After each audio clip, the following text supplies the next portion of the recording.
Ça fait 15 jours, on a fait la prière sur 2 personnes. Et normalement, la prière du mort doit nous faire réfléchir. Et malheureusement, il y a beaucoup de gens, sauf ceux qui ont donné cette miséricorde, ils font la prière du mort sur quelqu'un et ils rentrent chez eux comme s'il ne rien n'était. Nous, notre problème aujourd'hui, c'est nos cœurs se sont endurcis par le nombre de péchés qu'on commet. Et le plus grave de tout ça, c'est qu'on ne demande pas pardon à Allah subhanahu wa ta'ala, on se repent. Vous savez que la mort, c'est une vérité qui met tout le monde d'accord. Le musulman ou le non-musulman, ou le athée, même celui qui ne croit pas, il est d'accord qu'un jour il va mourir.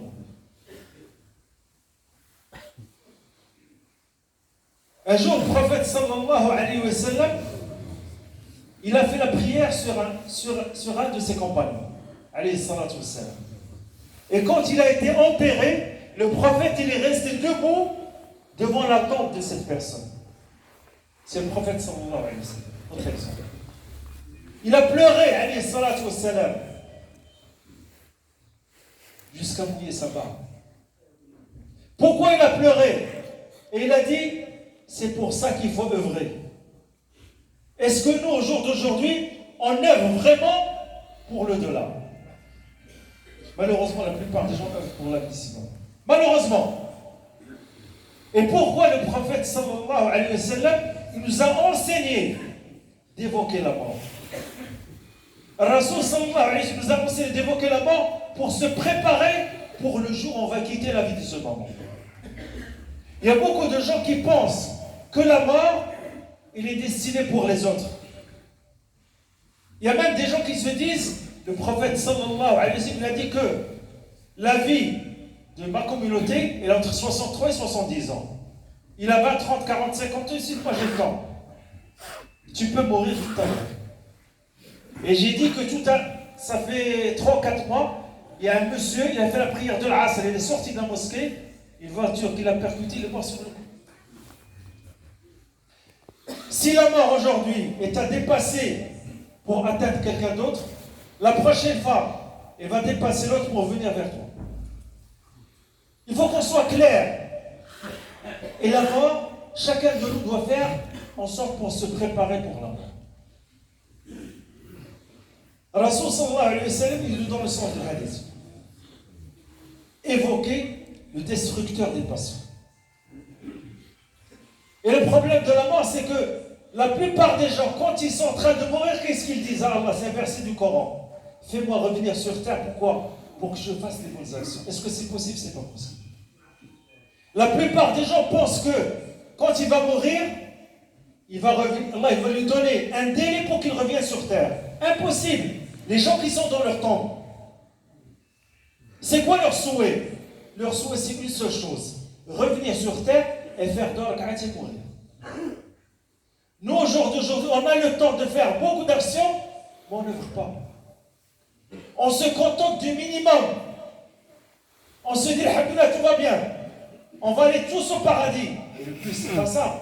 Il y a beaucoup de gens qui disent, moi, je vais rentrer au paradis par la miséricorde d'Allah. Certes, il n'y a aucun problème. Mais il faut rectifier ces paroles. La miséricorde d'Allah, Allah, il la donne aux gens qui la méritent. Il faut être conscient de ça. Si tu ne mérites pas la miséricorde d'Allah, jamais tu l'auras. On ne va pas se cacher derrière ça. On doit œuvrer dans le bien. On doit faire le maximum de bonnes actions qui vont nous amener vers le paradis. L'être humain sur terre, il a 2 anges. Un sur sa droite et un sur sa gauche. Celui qui est sur sa droite, il marque les bonnes actions. Celui qui est sur sa gauche, il marque les mauvaises actions. Quand la personne elle décède, ces deux anges, ils parlent à Allah, ils disent à Allah, est-ce qu'on peut monter au ciel pour te glorifier et te louer? Allah subhanahu wa ta'ala, il va dire, si une personne qui était croyante, Allah il va dire à ces 2 anges de descendre, de glorifier Allah subhanahu wa ta'ala, de demander pardon pour lui, et de le louer jusqu'à la fin de sa vie. Subhanallah, le croyant même dans sa tombe, il a des hasanats qui arrivent en permanence. Si c'est un mécréant, si c'est quelqu'un qui ne croit pas au prophète, Allah subhanahu wa ta'ala, son prophète, qu'est-ce qui se passe? Allah subhanahu wa ta'ala, il y a ses anges de descendre et de le maudire jusqu'au jour du jugement dernier. Et chacun de nous doit se poser une question. Est-ce que je suis prêt de rencontrer Allah subhanahu wa ta'ala? Et qu'est-ce que je dois faire pour me préparer? Pour te préparer à l'encontre divine, la première des choses qu'on doit faire, c'est quoi? C'est le repentir et les demandes de pardon. Il y a beaucoup de gens qui demandent le paradis. C'est une très bonne chose. Mais est-ce que tu as œuvré pour le paradis? Et avant de demander le paradis, il faut que les portes de l'enfer soient fermées pour toi. Pour que les portes de l'enfer soient fermées, qu'est-ce que tu dois faire? Tu dois demander le pardon d'une manière régulière. Celui qui veut avoir l'explication de ce verset, il revient aux 10 premiers versets de Surat Ghafir, le pardonneur. Allah il nous enseigne que les anges qui portent le trône d'Allah, c'est les plus proches de Dieu. Quand tu demandes pardon à Allah subhanahu wa ta'ala, ces anges-là, ils demandent à Allah subhanahu wa ta'ala, est-ce qu'ils ferment les portes de l'enfer pour toi? On doit être régulier dans les demandes de pardon et le repentir. C'est quelque chose qui doit nous coller toute notre vie et d'une manière régulière. Pourquoi? Si jamais tu décèdes alors que tu t'es repenti et tu as demandé pardon, on va te pardonner tout ce que tu as fait. Et le pardon et le repentir, ça commence par la langue, après ça se traduit par le cœur. Parce qu'en réalité, les demandes de pardon et le repentir, c'est une adoration qui se fait par le cœur. C'est une station de foi, mais qui se fait par le cœur. Et on doit arrêter de désobéir à Allah subhanahu wa ta'ala. Celui qui faisait du mal, il doit arrêter. Si tu as pris quelque chose qui ne t'appartient pas, rends à cette personne. Si tu commets le haram, demande le pardon d'Allah et repens-toi. Mais nous, au jour d'aujourd'hui, on commet le haram et on continue à le commettre. On ne demande pas pardon, on ne se repent pas, on vient à la mosquée et rien qui se passe. Quand on vient à la mosquée, on essaie de se concentrer. Pourquoi? Pour écouter afin de mettre en pratique. Jusqu'à quand on va avancer? Jusqu'à quand on va être les meilleurs? Jusqu'à quand? On va rester toujours dans le milieu de gamme ou en bas? On doit avancer. On doit se conseiller. On doit vivre dans la fraternité entre frères et sœurs. On doit vivre dans la fraternité et l'amour d'Allah subhanahu wa ta'ala. Vous savez, ça fait un mois, je ne peux pas passer sans parler, que les médias se sont acharnés sur les musulmans. Un mois, presque. Et ça, c'est quelque chose qu'on doit dénoncer. Nous, alhamdoulilah, en tant que musulmans, on n'oblige personne à croire.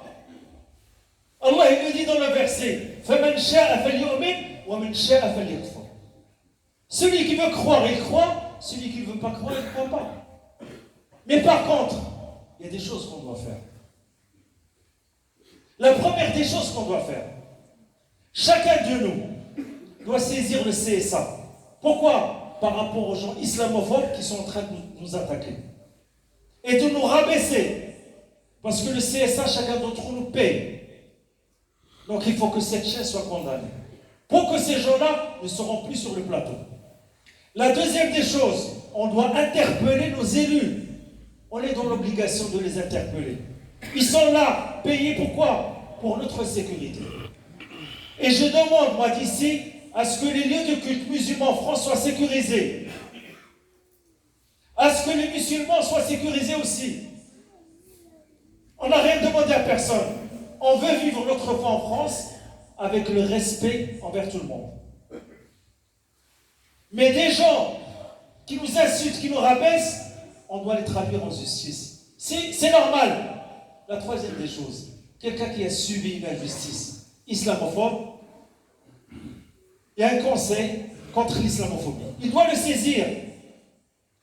On est dans le droit. La femme, si elle veut porter le voile, elle le porte. C'est une obligation. Et c'est Allah subhanahu wa ta'ala qui lui a ordonné de le porter, ce n'est pas l'être humain. On se soumet aux lois d'Allah subhanahu wa ta'ala. C'est Allah qui l'a dit. Alors qu'il ne nous raconte pas des histoires. Donc, restez forts, restez unis. Et on doit demander nos droits. On doit interpeller les maires, les députés. C'est de notre droit. On a le droit de vivre notre religion librement en France. C'est la loi qui nous permet. Et les gens qui cherchent à nous diviser, on est unis, alhamdulillah. Autre chose, accrochez-vous à Allah subhanahu wa ta'ala d'une manière régulière. Par l'invocation et l'évocation. On fait bien sûr les causes, mais on revient toujours à Allah subhanahu wa ta'ala qui nous aide. Parce que l'aide ne vient que d'Allah subhanahu wa ta'ala. Il n'y a personne qui va faire quelque chose pour nous sauf Allah subhanahu wa ta'ala. Mais on fait les causes. Et on essaie d'être unis. On n'a pas besoin de différence. Alhamdulillah, on ne fait rien de mal. On veut juste adorer Allah subhanahu wa ta'ala dans la tranquillité. Donc, Inch'Allah, soyons unis. Et on essaie, Inch'Allah, s'il y a quelqu'un qui subit une injustice, de l'aider et de s'entraider pour avancer dans le chemin d'Allah subhanahu wa ta'ala. Et on doit aussi informer nos enfants et leur expliquer les choses pour que ça ne reste pas embrayé. Et n'oubliez pas une chose, tout ce qui arrive, c'est quoi? C'est des épreuves d'Allah subhanahu wa ta'ala. أفحسبتم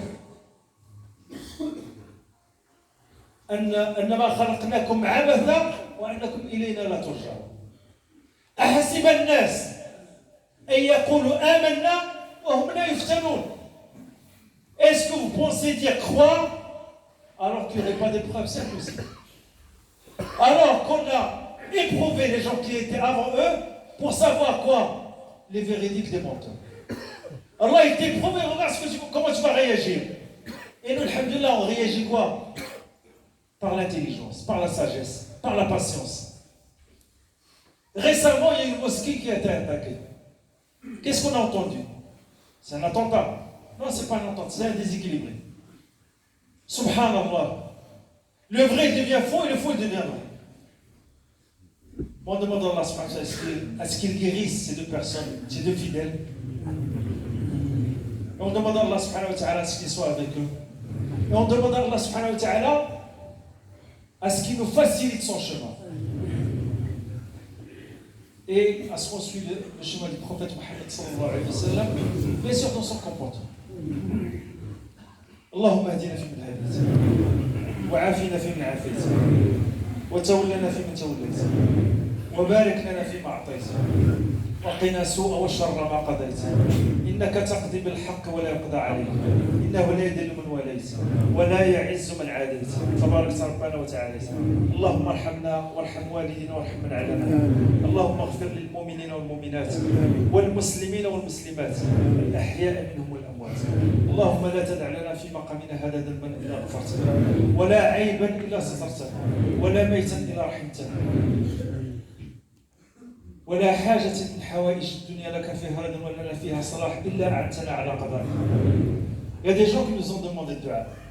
نسأل من الله سبحانه وتعالى أن ييسر لهم أمور دينهم ودنياهم وآخرتهم. Et Inch'Allah, les gens qui demandent des duas, c'est bien de demander des duas. Mais il y a quelque chose de très très important que beaucoup de gens oublient. Réveille-toi. Le dernier tiers de la nuit.